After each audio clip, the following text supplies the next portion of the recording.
2 spoon போதும் உங்க பிரச்சனைகளை கட்டுப்படுத்த.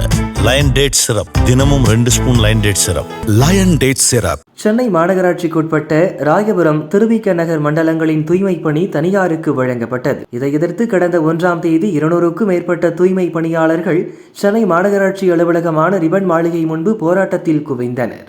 கோரிக்கை நிறைவேறும் வரை போராட்டம் தொடரும் என கூறி அங்கேயே பந்தல் அமைத்து போராட்டத்தில் ஈடுபட்டனர். பல கட்ட பேச்சுவார்த்தை நடத்தியும் உடன்பாடு ஏற்படாததால் 13 நாட்களாக போராட்டம் நீடித்தது.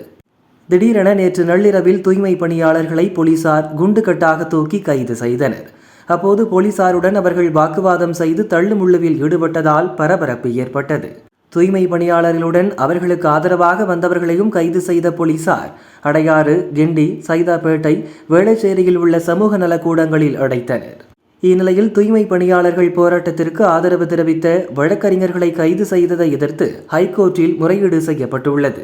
அதில் சட்டக்கல்லூரி மாணவர் காணாமல் போய்விட்டதாகவும் போராட்ட களத்திலிருந்து அப்புறப்படுத்தும் போது போலீசார் அத்துமீறி நடந்து கொண்டதாகவும் குற்றம் சாட்டப்பட்டுள்ளது.